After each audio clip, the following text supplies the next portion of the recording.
وہ ہمیں پتہ کیا بتاتے تھے؟ میں آج بھی نا بہت ساری چیزیں گاڑی میں رکھ لیتا ہوں، آج بھی جو کھانا اپنی مرضی سے کھاتا ہوں وہ پیٹ بھر کے کھایا جاتا ہے، جو تصویروں کی شدت سے باہر ہوتا ہے وہ کھایا جاتا ہے، اس کو آپ قبول کر لیتا ہے آپ کا وجود۔ یاد رکھنا میرے عزیز، میرے نبی پاک صلی اللہ علیہ وسلم نے فرمایا ہے بہترین روٹی وہ ہے جو تو اپنے ہاتھوں کی کمائی سے کھاتا ہے، بہترین رزق ہے جو تو، اور حضور نے فرمایا اللہ کے نبی حضرت داؤد محنت کر کے کھانا کھاتے ہیں، دعوتوں پہ جا کے تو بندہ بیمار رہنے لگ جاتا ہے، وہ تو کام ہی ختم ہو جاتا ہے۔ والد صاحب کہا کرتے تھے کہ لو میں پا دیتے نے تانوں دانے پڑھولے چ تے ماں تہاڈی نے تانوں چار پا دیتا ہے، لو ہن تانوں پرواہ نہیں ساریاں گرمیاں، موج کرو۔ یہ اصل تھا ہمارا، اس پہ واپس آ جائیں، اس پہ آ جائیں، یہ صحت افزا روٹیاں ہیں، یہ کھائیں، بڑی گاڑیوں کا اور بڑی چیزوں کا شوق چھوڑ دیں، محنت ڈٹ کے کریں، لیکن زندگی اصل پہ لے آئیں، اصل زندگی خالص ہوتی ہے۔ میرے نبی پاک صلی اللہ علیہ وسلم نے فرمایا ریاکار، میں پوری حدیث نہیں سناتا، اشارہ کرتا ہوں، حضور نے فرمایا ریاکار اگر عالم بھی ہو، ریاکار اگر سخی بھی ہو، حتیٰ کہ صحیح حدیث میں فرمایا ریاکار شہید بھی ہو اور ماری جائے اس نیت سے کہ لوگ مجھے شہید کہیں گے، تو فرمایا صبح قیامت اللہ ان اعمال پر بھی اجر عطا نہیں کرے گا۔ اپنی زندگی میں اخلاص پیدا کریں، اور جب خلوص آتا ہے، جب للہیت آتی ہے، مشکل ترین خلافت حضرت ابوبکر صدیق کی ہے، یہ جو حضرت عمر نے بڑی اعلیٰ خلافت کی ہے نا، یہ بنیادیں حضرت ابوبکر نے مضبوط کر کے دی تھی، فتنوں کے تو سر کچل دیے تھے حضرت صدیق اکبر نے، اب حضرت عمر کے لیے کام کرنا انہوں نے آسان کر دیا تھا۔ میں اکثر کہا کرتا ہوں کہ حضرت عمر کی خلافت کی مضبوطی میں بڑا کردار حضرت ابوبکر صدیق کا ہے، اگر وہ مضبوطیاں نہ کرتے اتنی تگڑی تو کام آگے چلتا نہیں تھا۔ حضرت سیدنا ابوبکر صدیق کو بڑے فتنوں کا سامنا تھا، ختم نبوت کے محاذ پر کام کرنا ہے، منکرین زکوٰۃ پیدا ہو گئے، امت کو سنبھالنا ہے، یہ ساری ڈیوٹیاں کر کے نا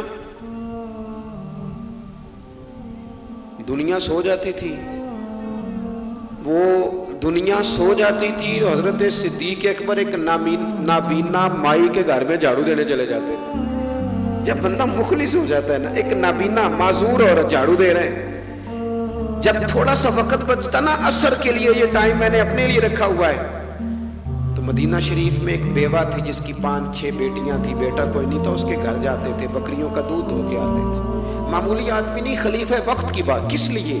یہ کام روحانی تسلی کا باعث بنتے، یہ کام آپ کو سکون دیتے، یہ آپ کے اندر وہ طاقت پیدا کرتے ہیں کہ آپ لڑ سکتے ہیں دنیا سے۔ جب آپ کے پیچھے دعائیں ہوتی ہیں تو پھر میدانوں میں کھڑا رہنا آسان ہو جاتا۔ حضرت عمر فاروق فرماتے ہیں تیسرا دن تھا جناب صدیق اکبر کے وصال کو، میں مسجد نبوی شریف میں بیٹھا تھا تو 2-3 چھوٹی چھوٹی بچیاں آ گئیں، آ کے کہنے لگی چچا آپ خلیفہ بنے؟ میں نے کہا ہاں، ہمارے ساتھ چلیں گے؟ میں نے کہا پتر تمہارے ساتھ کیا ہے؟ کہنے لگے ابوبکر صدیق عصر کے بعد ہمارے گھر آتے تھے، ہمارا بھائی کوئی نہیں، باپ انتقال کر گئے، بکریوں کا دودھ دھو کے دے جاتے تھے، کچھ بیچ کے گزارا کر لیتی تھی، کچھ پی لیتی تھی، 3 دن سے میری ماں رو رہی ہے، میری بہنیں روتی ہیں، اکھاں جدوں میٹیاں زمانہ مینوں روے گا، اونج تے بے قدراں کچھ قدر نہ جاتی، کیتی خوب تسلی ہو، لیکن اکھاں جدوں میٹیاں زمانہ مینوں روے گا، اپنا تے اپنا بیگانہ بھی مینوں روے گا، جدوں نہ میں دسیا میں خاراں نوں میں خانے وچ، پھر جام ٹوٹ جان گے تے میں خانہ مینوں روے گا، کئی لک لک رون گے تے کئی بک بک رون گے، گلیاں دا یانا تے سیانا مینوں روے گا۔ اور کسی نے کہا تھا میرے مرنے پہ ہر سو شور مچ جائے گا دیکھو گے، یہ رحمت کی امید لگاتے کہا، کرم کی امید، آجزی سے کہا، نذرانے میں کہا کسی درویش نے، کہنے لگے میرے مرنے پہ ہر سو شور مچ جائے گا دیکھو گے، کہنے الوداع سرکار خود تشریف لائیں گے۔ اور کسی نے کہا تھا کہ بعد مرندے مکھڑا میرا ہو جاوے جے تازہ، پھر سمجھ لینا محبوب میرے نے آن پڑیا جنازہ۔ تو بھائی اپنی زندگی میں اخلاص پیدا کرے، ہم نا غریب لوگ بھی